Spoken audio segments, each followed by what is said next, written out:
आज दुनिया में अधिकांश जनसंख्या गहरी नींद के आनंद से वंचित होती जा रही है। मेडिकल साइंस के अनुसार बड़े पैमाने पर लोग हार्ट अटैक, डायबिटीज़, हाइपरटेंशन और डिप्रेशन जैसी बीमारियों के शिकार होते जा रहे हैं। इसका प्रधान कारण पर्याप्त और गहरी नींद का ना होना है। वास्तव में जो व्यक्ति अच्छी तरह सो नहीं सकता है, वह व्यक्ति अच्छी तरह जिंदगी जी भी नहीं सकता है। इसलिए मनुष्य के शारीरिक, मानसिक और भावनात्मक स्वास्थ्य के लिए गहरी नींद का होना अत्यंत अनिवार्य आयाम है। चिकित्सकों के अनुसार 7 से 8 घंटे की नींद औसत रूप से हर व्यक्ति के लिए अनिवार्य है। कैसे हर व्यक्ति को अच्छी और गहरी नींद उपलब्ध हो सके ताकि वह अत्यंत आनंदमय जीवन जी सके, इस संबंध में आज कुछ महत्वपूर्ण 7 नियमों की चर्चा करूंगा। नींद के संबंध में सबसे महत्वपूर्ण पहला सत्य है कि नींद स्वतः आती है, इसे लाया नहीं जा सकता है। इसलिए जब भी बिस्तर पर जाएं, रात सोने की कोशिश ना करें, नींद को ज़बरदस्ती लाने की कोशिश ना करें। अपने किसी प्रिय कार्य में लग जाएं और उस काम को करते रहें। उस काम को करते करते नींद स्वतः आ जाएगी। उसको लाने के लिए कोई प्रयास ना करें, अन्यथा नींद को लाने के लिए जितना ही प्रयास करेंगे उतना ही नींद से वंचित होते चले जाएंगे, उतना ही नींद का आना मुश्किल होता चला जाएगा। इसलिए नींद को स्वतः आने दें। जब आप अपने कार्य में संलग्न रहेंगे, उस कार्य को करते करते जब शरीर के तल पर, मानसिक तल पर आप पूरी तरह थक जाएंगे, एकाएक आप पाएंगे कि नींद ने आपको पकड़ लिया और नींद स्वतः आ जाएगी। उसके लिए आपको प्रयास करना ही नहीं पड़ेगा। दूसरे, रात्रिकाल में सोने के लगभग 1.5 घंटा पहले गर्म या गुनगुने पानी से स्नान कर लेने से आपके नींद की गुणवत्ता कई गुना बढ़ जाती है। आपके शरीर की संरचना में 60% योगदान जल का है। जब आप गर्म या गुनगुने पानी से स्नान करते हैं तो आपका संपूर्ण नाड़ी तंत्र विश्राम पूर्ण हो जाता है और शरीर की भी पूरी सफाई हो जाती है। इसके अलावा गर्म पानी के स्नान से आपके शरीर का तापमान गिर जाता है। शरीर के तापमान में गिरावट के आने से शरीर को यह संकेत मिलता है कि अब यह नींद का समय हो गया है, और इस संकेत के मिल जाने पर शरीर का अण अण कण कण सोने के लिए तत्पर हो जाता है और अत्यंत शीघ्रता से नींद आने लगती है। तीसरे, सही दिशा में सिर का होना भी गहरी नींद के लिए अत्यंत उपयोगी होता है। वैज्ञानिक आधार पर पृथ्वी के उत्तरी गोलार्ध में उत्तर की तरफ तथा दक्षिणी गोलार्ध में दक्षिण की तरफ सिर करके सोना उपयोगी नहीं होता है, हर दृष्टि से हानिकारक होता है। उत्तरी गोलार्ध में उत्तर दिशा में तथा दक्षिणी गोलार्ध में दक्षिण की दिशा में सिर करके सोने से पृथ्वी की गुरुत्वाकर्षण शक्ति के कारण रक्त का खिंचाव मस्तिष्क की तरफ अधिक मात्रा में बढ़ जाता है। मस्तिष्क की तरफ रक्त की आपूर्ति अत्यधिक बढ़ जाने की संभावना के कारण शरीर और स्वास्थ्य पर प्रतिकूल प्रभाव पड़ने की संभावनाएं बन जाती हैं। ऐसी स्थिति में ब्रेन हैमरेज की संभावनाओं से भी इनकार नहीं किया जा सकता है। लंबी अवधि तक इन दिशाओं में सोने से निश्चित रूप से हानिकारक प्रभाव होते हैं। इसीलिए वास्तुशास्त्र में भी इन दिशाओं में सोना वर्जित किया गया है। दक्षिण या पूरब की दिशाओं में सिर का होना उत्तरी गोलार्ध में हमेशा उपयुक्त पाया गया है। चौथे, आपके आहार का भी आपके नींद के साथ गहरा संबंध है। इसलिए आहार के संबंध में भी कुछ महत्वपूर्ण सावधानियां अनिवार्य हैं। पहली बात, सोने के 3 घंटे पहले भोजन कर लेना अधिक उपयोगी होता है, जिससे कि सोने के पहले भोजन अच्छी तरह पच जाए और आपकी नींद बाधित न होने पाए। भोजन के संबंध में दूसरी महत्वपूर्ण बात है कि ताज़े फल और सब्जियों का अधिक से अधिक सेवन किया जाए। अधिक पकाया गया भोजन अपनी गुणवत्ता को खो देता है, क्योंकि भोजन को अधिक पकाने से उनकी प्राण ऊर्जा, उनकी प्राण शक्ति क्षीण हो जाती है और भोजन की पोषण करने की क्षमता कम हो जाती है।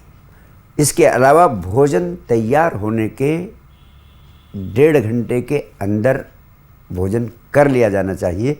अधिक देर तक भोजन ना करने से भी भोजन की गुणवत्ता क्षीण हो जाती है और शरीर पर उसका प्रतिकूल प्रभाव पड़ जाता है। बासी भोजन करने से बिल्कुल परहेज करना चाहिए, क्योंकि इससे तमस पैदा होता है, शरीर में आलस्य पैदा होता है और निश्चित रूप से नींद बिगड़ जाती है और नींद पर प्रतिकूल प्रभाव पड़ता है।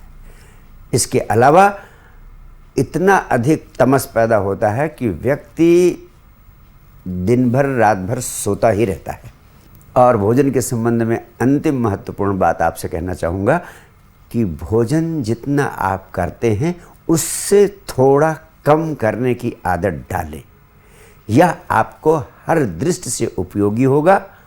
इसके साथ साथ ये भी अनिवार्य है कि जो भी भोजन आप करते हैं उसको कम से कम 24 से 40 बार तक चबाएं। अधिक चबा चबा कर किया गया भोजन वास्तव में अमृत बन जाता है। 5वीं महत्वपूर्ण बात यह है कि आप अपनी इंद्रियों से जो कुछ भी भीतर ले जाते हैं वह सब कुछ आहार बन जाता है। सिर्फ भोजन ही नहीं, जो कुछ भी आपके भीतर बाहर से इंद्रियों के माध्यम से पहुंचता है वह सब आहार बन जाता है और आपके शरीर पर अपना प्रभाव अवश्य डालता है। उदाहरण के लिए, आप इन आँखों से जो कुछ भी देखते हैं वह सारे दृश्य आपके भीतर पहुंचते हैं और अपना प्रभाव दुष्प्रभाव छोड़ते हैं। इसलिए संक्षेप में इतना ही कहूँगा, इन आँखों से उन्हीं चीज़ों को देखें जो देखने लायक हैं, जो सात्विक हैं। उन चीज़ों को, उन दृश्यों को ना देखें जिन्हें देखना उचित नहीं है। कानों से वही सुने जो सुनने लायक है, जो व्यर्थ का है, कचरा है, जिसका कोई उपयोग नहीं है आपके जीवन में और आपके जीवन को बुरी तरह दुष्प्रभावित करने वाला है, ऐसी चीज़ों को सुने भी नहीं। जैसे दिन भर आप टीवी पर कुछ न कुछ देखते रहते हैं और कुछ न कुछ सुनते रहते हैं। कोई व्यक्ति आता है और 1000 तरह की बातें करता है, वह बातें कर रहा है कानों के माध्यम से आपके भीतर कचरा डाल रहा है।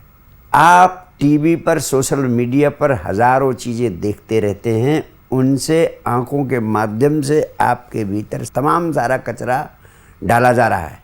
आपके घर के सामने कोई थोड़ा सा कचरा फेंक दे तो लड़ाई और मारपीट की नौबत आ जाती है, लेकिन सोशल मीडिया से इतना सारा कचरा आपके भीतर डाला जा रहा है। अखबारों से कितना सारा कचरा आप नेत्रों के माध्यम से भीतर डालते हैं। टेलीविज़न से जाने कितना कचरा आप आँखों के माध्यम से भीतर डालते हैं। और यह कचरा जो आप अपनी इंद्रियों के माध्यम से अपने भीतर डाल रहे हैं, यह आपके जीवन में तरह तरह के उपद्रव, अशांति और तनाव पैदा करने का कारण है। मनोवैज्ञानिकों का और आध्यात्मिक पुरुषों का कहना है कि उन्हीं चीज़ों को आँखों से भीतर जाने दें जो भीतर जाने लायक हों, उन्हीं चीज़ों को सुने जो सुनने लायक हों। इस प्रकार से अपनी इंद्रियों का आहार भी सीमित करें। इसके निश्चित रूप से अत्यंत स्वस्थ परिणाम होंगे और आपको अच्छी गहरी नींद प्राप्त करने में भारी सहयोग उपलब्ध होगा।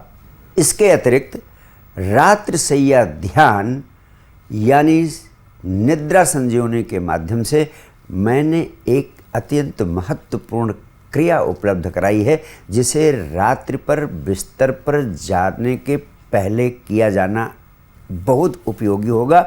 इस निद्रा संजीवनी के प्रयोग से आपकी पूरी नींद ध्यानात्मक हो जाएगी और वहीं आपके शरीर को गहरा विश्राम और गहरी नींद बड़ी सरलता से उपलब्ध हो सकेगी। मैंने अपने प्रयोगों में पाया है कि निद्रा संजीवनी के अंतिम चरण को करते करते ही व्यक्ति नींद में प्रवेश कर जाता है। लोगों को अंतिम चरण करते करते नींद में प्रवेश करने से रोकने के लिए मुझे सजग करना पड़ता है। इसलिए जो लोग अनिद्रा की बीमारी से ग्रस्त हैं, ऐसे लोगों के लिए निद्रा संजीवनी अत्यंत रामबाण औषधि है। लेकिन हर व्यक्ति को इस रात्रिशय्या ध्यान का अभ्यास करना चाहिए। इसका अभ्यास करने से जहाँ आपके शरीर को गहन विश्राम और गहन नींद की अवस्था उपलब्ध होती है, वहीं आपकी पूरी नींद भी ध्यानात्मक हो जाती है। इस रात्रिशय्या ध्यान की विधि हमारे YouTube चैनल पर आपको सरलता से उपलब्ध है। अंत में मैं आप सबसे कहना चाहूँगा कि मोबाइल फ़ोन और वाईफाई राउटर के माध्यम से होने वाले इलेक्ट्रोमैग्नेटिक रेडिएशन से हर व्यक्ति को बचना चाहिए, क्योंकि इनसे भी आपकी नींद दुष्प्रभावित हो सकती है। इसके अलावा मेडिकल चिकित्सा के अनुसार ओमेगा 3 फैटी एसिड्स का प्रयोग किया जाना भी आपको गहरी नींद प्राप्त करने के लिए अत्यंत उपयोगी होगा। और यह ओमेगा 3 फैटी एसिड अलसी और अखरोट के माध्यम से ओमेगा 3 फैटी एसिड्स आपको अत्यंत सरलता से उपलब्ध हो सकते हैं। Thank you.